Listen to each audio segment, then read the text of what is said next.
Welcome to the Journey in Regenerative Agriculture, local farmer from Yandoit within the Hepburn Shire. Firstly, I want to acknowledge the traditional owners and the land on which we're gathered today. For me, it's the Dja Dja Wurrung people. For some of you, it'll be various, and for those that may be watching the recording later, it may be various countries. So I wish to pay my respects to their elders, past, present, and emerging, on whichever lands you are watching this from. I'd also like to pay my respects to anyone of Torres Strait or Aboriginal descent that is joining us today or on the recording. So as we start, I want to welcome Paul. Paul, along with his wife Jackie and business partners Ian and Kim Garside, run a grazing business of over 2,500 hectares, predominantly raising hens for egg production, and then as we will find out, how they're using cattle and sheep to manage their pasture. For those of you who don't know where Yandoit is and the farm, it's in central Victoria. You can sort of see there on the map, it's Daylesford is down here to the north, Castlemaine here, Daylesford to the south, Castlemaine to the north, Maryborough is over here, Ballarat down over here, Woodend is over here. What was fascinating to me when I got the medium rainfall figures is how there's sort of that around that inch, 25 mil through January, February, March, which is significantly lower than what I expected through that period. And Paul informs me that you lose rainfall every mile from Daylesford north. So I don't know what was that figure, Paul? Between Daylesford and Newstead, it's an inch a mile. Inch a mile, so the annual rainfall. So the mean maximum temperatures, that gets up to 12 in the wintertime and an average of 12 in the wintertime, an average of 28 in the summertime, whereas the minimums, the average of 3, but of course it gets lower than that. And in the summer times it drops down to 13 degrees, so it can be quite comfortable. So I'll now hand over to Paul for his story, and I'll stop sharing there and allow Paul.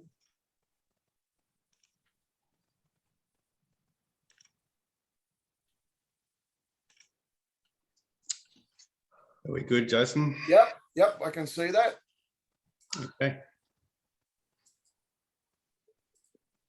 So Paul, tell us a little bit about you and your family and how long they've been on the property that you're currently on. Thanks, Jason, and welcome everyone. My family, the Righetti family, are Swiss-Italian descendants. They immigrated from Switzerland in the 1850s and settled in Yandoit. So our family's been farming in the district ever since, and I and my siblings grew up on the property in Yandoit. Dad and his family had other property around the district, but we grew up in Yandoit. I did go to Melbourne to work in my 20s and spent about 8 or 9 years down there working for a stock feed company and a veterinary wholesaling company. So I guess it was when my parents were getting towards semi-retirement that I came back to the country and to manage the farm. And it was really great to have some experience in Melbourne in business world, but I probably always knew that I would come back to the farm, and I love living in the country. So what was how was the farm traditionally run when you returned? So traditionally, the farm had been cattle and sheep, predominantly sheep. And when I returned, Dad was running, or had been running for many years, a self-replacing merino flock across a few different properties. And yeah, it was predominantly wool production when I returned. And sort of what numbers were you running around at that sort of stage? Oh, look, we had between 3,000 and 4,000 sheep at that stage. Yeah, it was a fairly traditionally run merino flock. And so what was the sort of standard work? Were you feeding out at that stage? Were in the summers and in the winters, and baling hay and conserving and doing all those type of things? All those types of things. Yeah, we did. Lots of feeding in dry times and drought years, and as you do, we didn't do a lot of hay, but yeah, certainly we fed grain. And yeah, with most self-replacing flocks, you don't tend to change your numbers dramatically. So it's one of the things we've changed as we've gone along to suit our system is be very flexible in changing our livestock numbers. And then there was some sort of change occurred, and I'm fascinated that our children drive change. Well, yeah, I think it was helped by going off farm and working off farm. But when I came back to the farm, I wanted to do a business course, and I did the Grazing for Profit course, which was run by RCS at the time, which really changed my thinking on the way we were running the farm. And if you're familiar with the Grazing for Profit course, it's quite a holistic course. It covers the whole business, from grazing right through business management. And that was very beneficial, and it took us into circles of people that were also looking to change and new ideas and different principles for not only the grazing aspect, but their lives as well. And I think we were searching for a more profitable, robust business that suited our family's needs. And we really liked the holistic approach as well. Yeah, so do you want to click the next slide over? And yeah, so along the way, I guess the other big change in our business was that we now run a collaboration between the Righetti and Garsett families. Ian and I, on the left there, had been mates and playing cricket for years, but also neighbouring farming families. We'd both been to Melbourne to work off farm. Well, I guess we were chatting about holistic management, and Ian went and did the Grazing for Profit course with his mother as well. And so, just like-minded ideas. And then we took on a breeding enterprise for a large goat dairy herd in about 2014, and essentially that was leasing part of our properties to that business while we retained the management, and we managed that goat breeding enterprise for about 3 or 4 years.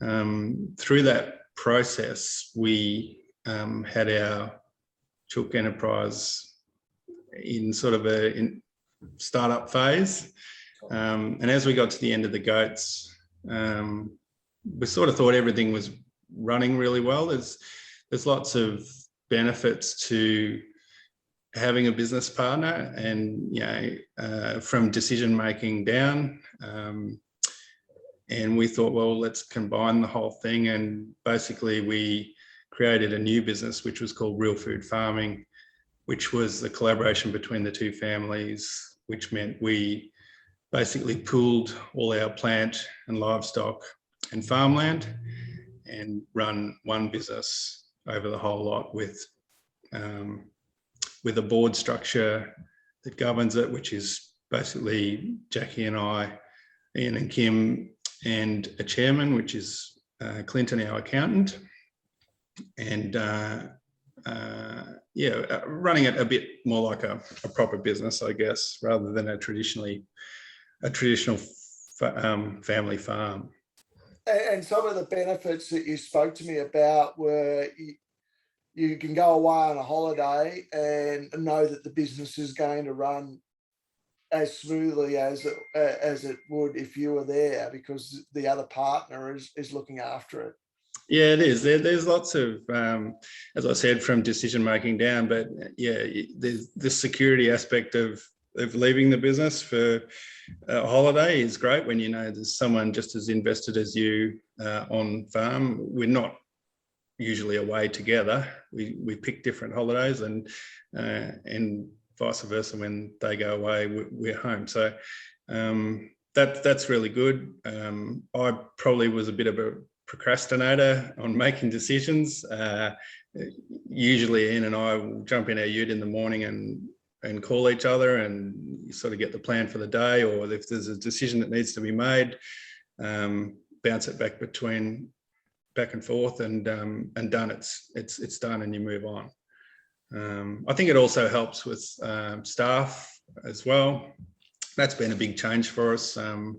We've gone from 2 businesses with 1 labour unit in each business alongside the owners to, we've got over 20 staff between in real food farming now. So that's been quite a change as well. So it's quite an interesting story, all of the business side of things, and I wish we could spend a lot of time talking about that, because I think it's really fascinating how you've set it up, but I think the really interesting takeaways from my conversations with you is that you do talk to each other every morning just about, and every time that I've been talking to you, you've said, oh, hang on, I've got to go and talk to Ian. So having those open communication between that partnership is, what everyone would say is vitally important. And it seems that that's what's the glue that holds this whole partnership together. Yeah, and we there's no doubt we have different skills, but our families are quite similar in lots of ways. The age of our children, our parents, the farming background, but I think the different skills sort of you gravitate a little bit to what you're good at. We have segregated a little bit as we've gone along, and I sort of look after the farming division, and is business development and packing and distribution, and we have employed a general manager who oversees marketing in Melbourne. So we effectively will, as we go forward, the egg business has grown to a size now where we're going to split that out of real food farming as a standalone business. And real food farming will run the grazing properties with chooks on them. But Honest Eggs Co will run as a standalone business, as it has other growers that contract grow for it. So we're a bit of a collective, and it's definitely the fastest growing part of our business. So when did the chooks first make their way onto the property? What year was that? 2014. So we'd been through the holistic management network. We'd been following, Joel Sullivan and Alan Savory and some of those gurus in the way they farm and manage their land. And Joel Sullivan often is quoted at about stacking enterprises on your farm. You don't often need more farmland. You just need more enterprises. And we thought the chooks was a good idea. we didn't know how much work was in it at the time, but that's okay. So yeah, I actually took the idea to the Daylesford Macedon Produce Association, and those of you who know that would know that Alla Wolf-Tasker, who runs the lake house in Daylesford, was the chair at the time. And at the general meeting, she just went around the room and asked everyone why they were there and pointed at me, and I said, oh, I've got this little idea that we could run a poultry business on our farm as well as the sheep and cattle. And she said, yep, do it. And so we came out of there thinking, oh, well, that's good. But she did support us, and she looked for the first part of the Honest Eggs journey. She was buying probably half the eggs that we produced when we were small, just for a restaurant in Daylesford. So it was great support, and it kicked off that enterprise. So yeah, so as I said, we could talk about that for a long time, but we're here to talk about sort of the grazing and what you do on the farm. But that sort of gives you a bit of a snapshot of how things have grown in basically 6 years in this business, to employing a general manager and a lot of other people in the packing side of the business. So we've got some photos here. So we've got some photos of some chooks out grazing, and then some sheep and cattle. Yeah, so I guess our grazing principles are about rotation. We've moved away from a set stocking or a self-replacing flock scenario into a trading scenario. So we try and match our numbers to the available feed. So if we've got lots of grass, we've got lots of animals, and then when we run out of grass, we sell down our stock. So trading, and across multiple properties too. We're not on one property, unfortunately, but that's just where we live and the demographic of the farm. The flexibility of the trading really helps us with management in adjusting our numbers to available feed. So the rotation, look, it's a we don't stay in one spot. We rotate with larger mobs through the properties, and we're trying to get rest and recovery happening behind our greys, and you'll see it in some later slides where we're a bit more intense about the management, but you know, learning along the way. We're by all means not experts at it, but we're heading in the right direction, we believe. So the key things that sort of stand out to me in these, looking at these photos, is the sheep are in some fairly long feed for what you would traditionally see lots of sheep in. Also down in the bottom left, you've got those Herefords. What looks like something's been cropped in there. Yeah, that is some pasture cropping. If we feel a paddock needs some renovation, sometimes we'll hit it with a pasture crop and just drill in some oats, typically. And it's just a really good way. There's a synergy between the oats and the grasses that helps bulk up the winter feed and lay down more mulch. Yeah, it works quite well, and that's what's happened in that paddock. It's been pasture cropped in the autumn. Yeah, it's an interesting story with the oats, but have you seen the grasses that are there change? Has there been a change to a more summer dominant, or is there not enough rain in your maybe a slow change? I haven't tracked it, to be honest, but it does. It probably encourages it to rest it a bit more too, while the oats is getting up and going. And it just gives you ground cover where you haven't got ground cover, and it's just a really nice, quick way of renovating a paddock. And I know that, and I'm not sure whether you're going into it, but the chickens seem to be in a lot shorter grass than what we can see the other animals in. Is there, what's happening there? Typically, and when we get to the chicken slides, I'll explain more about it, but it is better to have short grass in front of the chooks. They do get a bit lost in the long grass. It's also not great for grazing.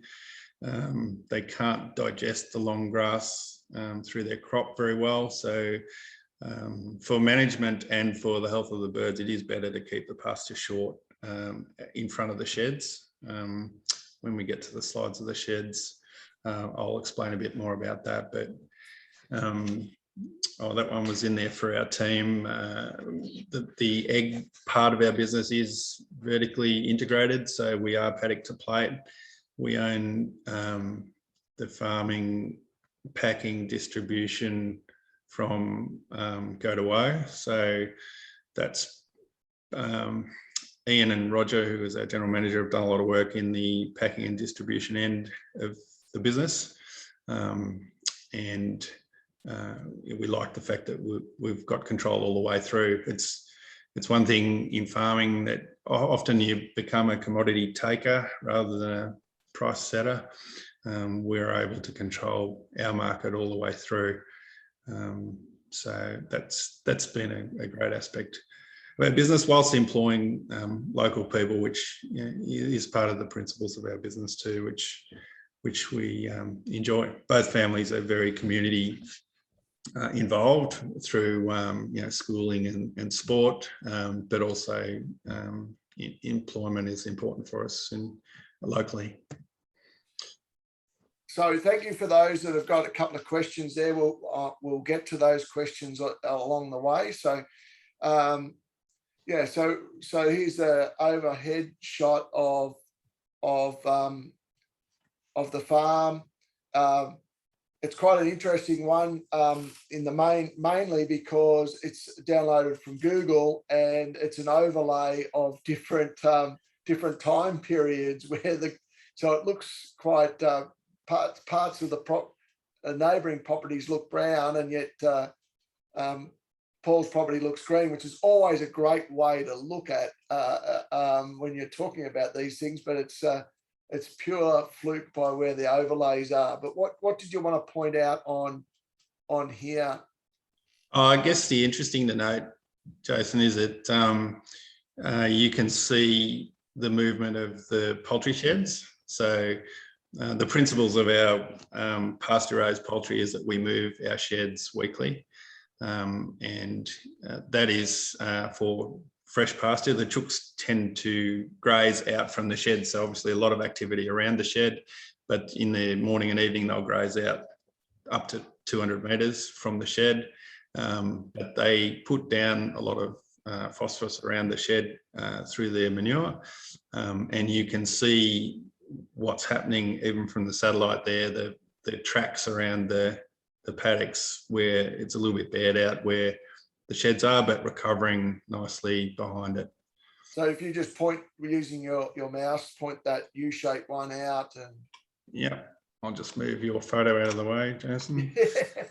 So we're transient across here, across this area. There's a U-shaped one there where we've turned a corner with the big sheds. We're tending to go east-west and straight up and down at the moment, just so we get better, more even coverage, and we've changed our fencing. But yeah, it's quite obvious even from the satellite what's happening underneath the soil. Yeah. So we're moving on to the drone footage now that you've got, or what are we moving on to? Yes. Well, these are the sheds that we use in the mobile sheds. So we tow these with a tractor through the paddocks, and they're all on wheels. This picture is taken with the grass probably been a bit too long. You see the chooks are a little bit lost in the grass there, but we're getting better at our grazing management in front of the sheds, and you'll see in some drone footage we're now using polywire or Kiwi Tech fencing to move mobs of cattle, typically in front of the sheds to knock it down. But so on the last picture you could see, and you can see on the top left-hand side of this one, you've got the solar panels on the top. So you need that to be charging those sheds, and that's why you run it a certain direction now to keep all those solar panels charged. And yeah, it's partly that. It's also we just figured out that it was a little bit more even to get over our paddocks, and you'll see it from the drone footage. But if we're transient in a straight line and then you move, these sheds are pretty hard to turn as well. So they don't like going around corners. So once you get to the end, you can sort of shuffle it across and then walk it back the other way. But it's just better in an east. They also are set up with silos attached to them that drag behind them, which carry the grain for the chooks too. But they just go better in a straight line. Yeah, and so we've got a shot up there in the top left, which is a couple of moves behind. So what's that, 2 weeks behind them? Yeah, and so then, I just put these up to demonstrate the recovery behind the sheds. So the chooks will graze it down. They do graze a lot of grass when they're going through, and then they're laying down, or they're putting down a lot of manure, as you can see where the shed was. But then the photo on the top right is a few weeks later when it's starting to recover. It doesn't kill all the grass underneath, it just comes through the manure. And then the bottom right is probably a couple of months on, where it's starting to recover, and then the one with my ute is getting towards a graze stage. Yeah. So what's happened to your inputs and outputs during, changing from, 2010 through to now? And well, we through the business of farming, I think both families were looking at a more optimal system than a high input. So we're a fairly low input system. I mean, obviously the chooks is the most labour intensive part of the business, but the grazing part of the business is very low input. So it's just based around rotational grazing of animals. We don't, apart from a bit of pasture cropping, there are not many inputs. We would have a lot less machinery, and especially through the collaboration, than most farms would have. And we're just looking for optimal rather than maximum. So yeah, low input, optimal, profitable business is what our goal is. And so how do you, there's a question there, how do you check what's working and what's not working? And well, again, I think the structure of having two families and a board and other people sort of looking over the business helps a lot. I've definitely found that, farming alone, you just tick along and you sort of do what you do. But we're getting towards proper structure now, where we report to our general manager and our accountant, and we do that monthly. So I think that really helps in that regard. The manager. Tell me a little bit about what triggers you in the trading of animals. So what stimulates when you trade animals in and out? It's grass, basically. So if we've got feed, we're buying animals or adjusting them. And if we don't have feed, we're happy to have no animals or few animals. I guess that's another benefit of multi-species enterprises, where even when we've got no livestock, we've still got a chook enterprise, which is ticking along.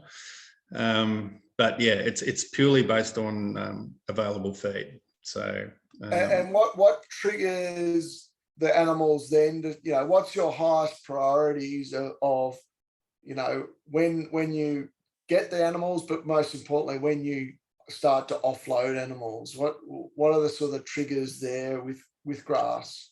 We use KLR marketing as a trading platform, for those who might be familiar with that. But basically, you're always assessing your livestock as to the class of the livestock and what their value is in the market. But it can also be used in adjusting numbers to grass. So you might trade out so cows which eat a lot of grass and buy in young stock which don't eat much grass, for instance. Or when you get the reverse in the spring, you'll buy in something that eats a lot of grass when you need to eat it. But always having an eye on what the market's doing, and trying to sell an overpriced animal and buy an underpriced animal. So what makes that, I'll ask a question, what makes that decision you've got too much grass? You know, how do you tell whether you've got too much grass, or how do you tell that you've got, that you're putting too much pressure, you know, that you've got too many animals and you need to sell? How are you making those decisions? Well, I guess it's sort of a bit of... Is it ground cover? Is it, you know, just the length of feed that you've got? Is it experience? What is it that's it's probably a combination of all things. We're fairly conservative. We always keep ground cover. We never really get to an overgrazed situation anymore. And I think that's just years of doing the trading where we're just happy to offload them rather than feed them. We don't do much feeding other than a little bit of hay for young stock in the winter or training purposes. Yeah, we're much happier to offload when we run out of feed. So yeah, we're quite conservative. Look, it's a little bit of feel. We're probably getting a bit better at this. I'm about to start using a program which tracks movements in like a grazing chart sort of model, so that we track rainfall and grass growth and take a few paddock measurements. But yeah, it's something that I'd like to get better at, and we are getting better at. But yeah, there's certainly room for improvement there always. So I remember you saying that, you know, ground cover is key now for you, and then you basically are looking at, you know, if the grass is starting to get too old and woody, that's how you sort of make the call, oh, might need some more mouths now. Yeah, that's true. And I think on the reverse side of having not enough feed, we've sometimes not grazed hard enough either. So we've gotten to a situation where we've had too much feed or not able to graze it down effectively enough. And I think going forward, we'll use the portable electric fencing a bit more to, or we'll have to make sure that we get more impact. I think some of the time we haven't had enough impact, and it's really hard if you can't control the animals to get that impact.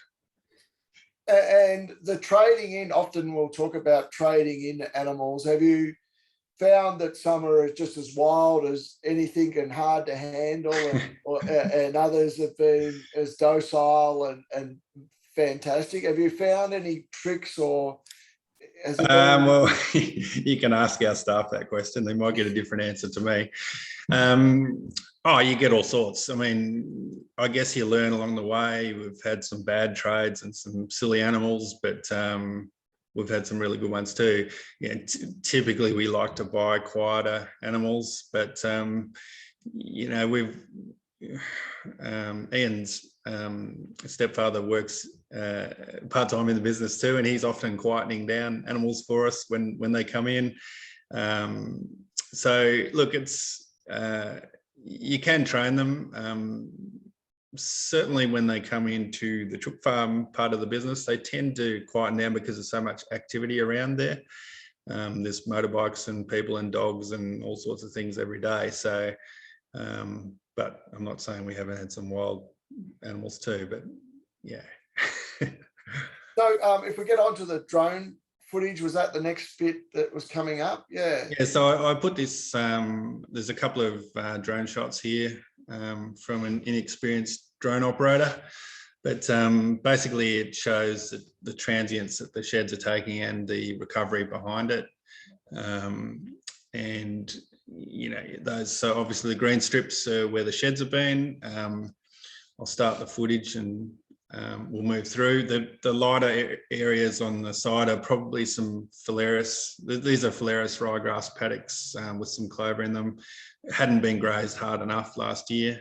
It looks a bit lighter than it is from the air. It's quite green when you get down amongst it and lush, but I guess the important things to note is the recovery happening and the impact of the poultry sheds in this slide, where you can see the sheds up in front there, and then the recovery happening as you go back. And each move is typically a week. So every spot along there is a week. And so we've got some questions about the chooks. So how do you fence around the sheds? Do you fence around the sheds, or do they just sort of wander out? No, we don't fence. We don't ever lock the sheds either. They're open all the time. We do use Maremma guard dogs to guard the chooks. So each shed, you might see one sitting between these sheds when we get a bit closer, a little white dot, but they would live with the chooks 24 hours a day, 7 days a week. And that's our predator control. Yeah, we run dogs. Well, I guess the chooks are at daylight, they're out grazing, and at dusk they come into roost. But we don't lock the sheds up. They're always open. And there's a question about birds flying and raptors preying on the chooks.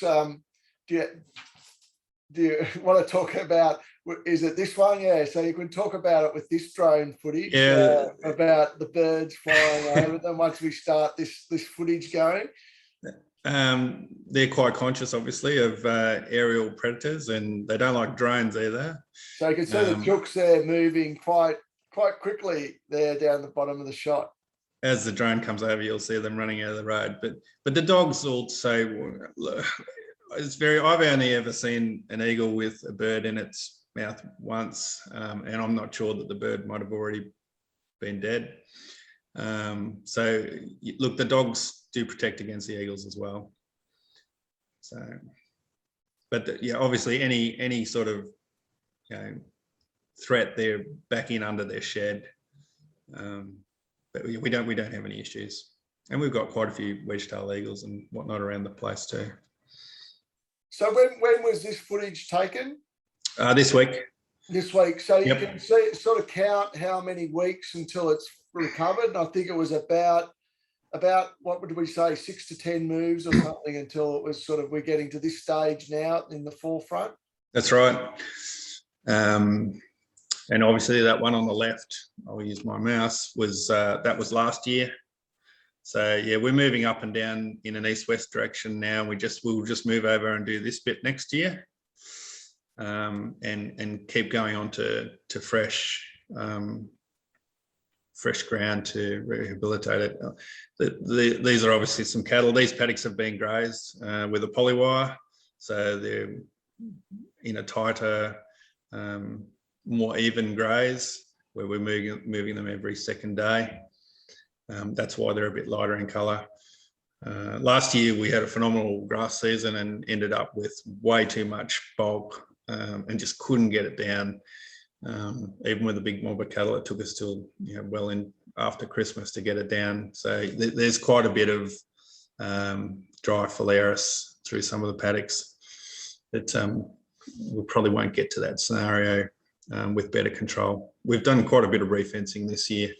And I think with using the polywire, we'll, we won't get to that situation again. So there's some good questions here. One is, what is the order of the animals? Were they grazing new pasture? So is it cattle before the sheep? Is it chickens before the cattle? Where's the order sort of happening? So you touched on this when I had a chat to you. It's quite interesting. Yeah, look, it's a little bit of both. Obviously, in the spring, we'll be grazing in front of the sheds, but then quite quickly behind the sheds, we'll need to give it a graze as well. So the beauty of, so we've now got the property fenced with an electric wire in a laneway system, where we run a polywire across with a portable trough. There's a hydrant system through the property, and we can tap in with a portable trough anywhere we like. So yeah, it's dependent on what biomass load there is in front of the sheds to make it more beneficial for the chooks, and then obviously utilising the grass as it as it grows behind the chooks for the livestock. So it's a bit of both. Yeah, yeah,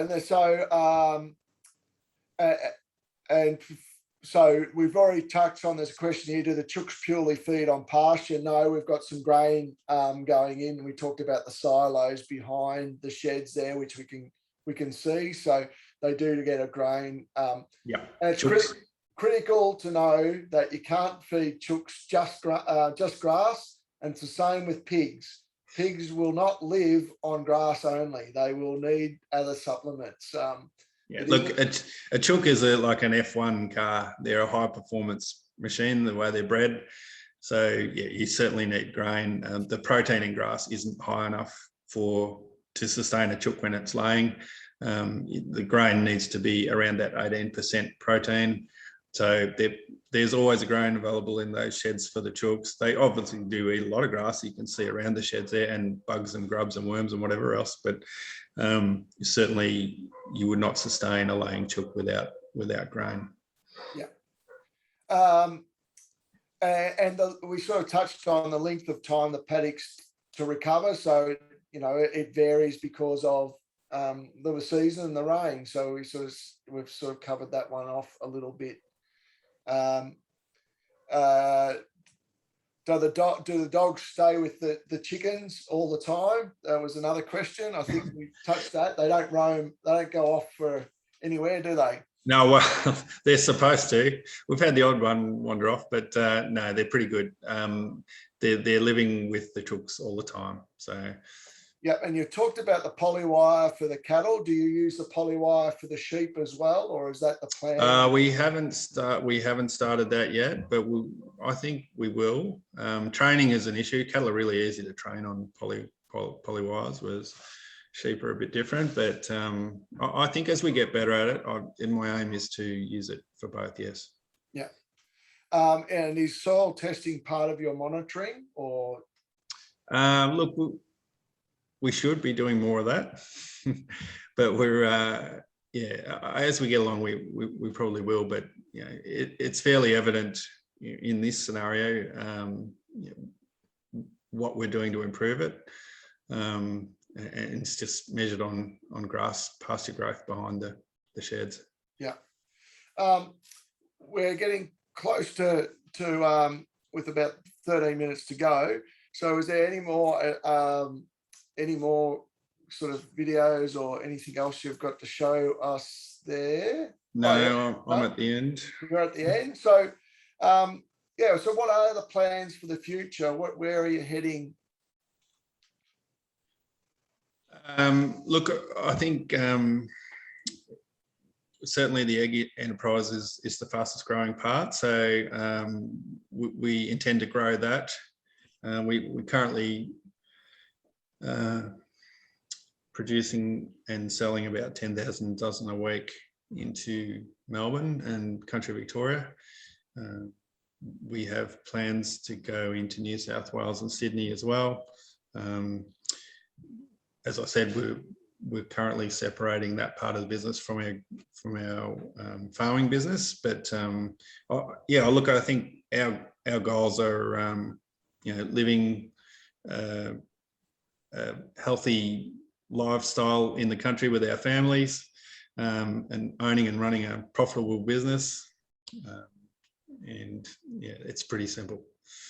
So lots of people have put their questions in the chat, and we're slowly getting through them. But if you're, as I said at the start, if you're uncomfortable with typing it in, just unmute yourself and yell out and interrupt at an appropriate time. And we'll get through some of these questions. As far as the future, so how many chickens have you got now, and do you see yourself expanding that? Do the chicken numbers stay the same throughout the year, or do you increase those, decrease those at certain times? Yeah, look, no, well, they stay fairly similar across the year. We'll have flocks coming in and out as we replace older birds, but as I mentioned before, we have 3 families that grow for us, contract grow eggs for us in similar family operations in the Western District. So as we grow, I guess all of us will take on some more birds. I think for Ian and I and our families, we have a bit of a goal that we may take over a rundown farm one day and regenerate it as we grow. That would be a really good story and something we'd like to do. So again, just overlaying our management onto a degraded property. And we'll need to if the growth continues in the egg business. But yeah, that's a goal. Couple of questions about the portable troughs that you use. What brand are they, or what things have you learnt with portable troughs? For cattle? For cattle, sheep? Yeah, it doesn't really matter. We use a poly trough, as long as it's level. It can be pretty rugged. It's fine. We just run a poly pipe hose out of a hydrant to it, and it's fine. Fill it up with water, and yeah, that's fine. A question about the pasture cropping. What sort of prep do you do, and prior to putting in the oats, or do you just run your one bit of machinery that you've got on the properties? Yeah, look, there's no prep. Although it does work better if you do it in the autumn before you get your real break. So the disc machine that we use, we built ourselves, and look, it just is a double disc opener which puts the seed in a slot. And yeah, look, if you can drill it in dry in February, March, April, and it'll come up with fertilizer or without fertilizer. But it works a lot better if you do get it in and give it an even chance to get away with the break. If you do it after the break, it really struggles to compete with the annuals that come up. Annual grasses that are coming up. Yep. No prep. You could run through those paddocks. We saw them with a disc opener. It's much better than a tined implement for that. Yep. Pasture cropping. And I think we touched on this about how do you work out how many your stocking rate and assessing and feed and moving livestock in and out. We probably didn't touch on the livestock in and out, but the others, it's sort of a bit of a feel at this stage, isn't it? Yeah. Experience. But how do you assess the feed that when you decide to move the animals out of that area? Let's talk about the cattle and sheep part, and then the chickens as well. Oh, well, chickens are, well, it's feel, but it's just assessment of the grass where they're grazing. Certainly for the chooks, you'll see around the sheds when it starts to get down and bare, you move. Other than if it's too wet in the winter, you might get stuck for a couple of weeks in one spot. You just keep moving every week to fresh grass or fresh patch, and that's only one shed width in front. For the cattle and sheep, it's the same thing. The tighter the rotation, the easier it is to pick. I've certainly noticed since we've gone into the polywire, doing a 2-day move, cattle are ready to move, but you can really see the impact on the grass. It's harder if you're in a larger paddocks where it takes a while to get it down, and they typically graze the sweet areas first and leave the stuff that's not so nice. Yeah. So yeah, it's a bit of feel, but just get out there and walk around the paddock, I suppose. Yeah, and that limit the selective feeding as much as possible is the key there. Do you raise chickens from your eggs, or do you buy at the point of when do you buy them in, or how do you trade? Yeah, look, no, we don't. That's a whole another business, we think. We have a grower that grows them for us, and we bring them in at point of lay.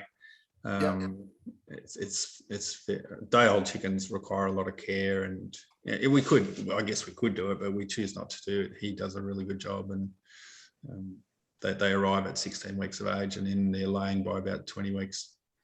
Yep. We didn't sort of touch on the shelter belts and sort of the habitat and biodiversity parts of the farm. That was a question there, but I forgot to ask that. So thanks to Colleen who's asked that question. So what's your strategy around that part of the business, the biodiversity and trees and very similar to the grazing principles. We don't treat them any differently other than if they need a graze, they get a graze, and if they need a rest, they get a rest. So there's a few parts on both Ian and the chook property. There is Ian's family and in our family, which we have locked up for bush tender and projects like Connecting Country, and then there's riparian areas which we're very conservative grazers, so we never overgraze in those areas, but in the spring they'll get a graze and then they'll be locked up. Excellent. What was the name of the program you mentioned at the start to manage your pastures? That was Pastures for Profit. Was that the? Look, there's a couple. So RCS run Grazing for Profit. Grazing for Profit. Pro Advice run the Business of Farming. They're very similar courses. And I'll be running a course with the support of the Shires and our partnership in some of this holistic grazing management. It's coming up on the 15th of October. So go to your websites and of the Shire and put in your expression of interest if you'd like to join that heavily subsidised course. Is there any other points that we've forgotten to touch on, Paul, that we had discussed? No, I don't think so. Other than I guess one of the best things for me and our family is that we've really enjoyed the holistic nature of the business, and that encompasses not only grazing but people, and our partnerships obviously have been are quite important to us. So there's certainly different ways to do farming, and we enjoy our way. Yeah, excellent. So just a reminder, with only a couple of minutes to go, if you've got any other questions, please put them in. There's a couple of information from from Hepburn Shire there about the ZNet programs and other parts of what's being offered in the Hepburn Shire. There's also Macedon Ranger Shire of different programs, and the Bendigo Shire as well, the city of Greater Bendigo, I should say. So if you want to put in your questions quickly, now's the time to do it. A reminder that we've got next Tuesday is Raywood, a farm from north of Bendigo, for a webinar series. So please think about joining that. And I'll just stop the recording.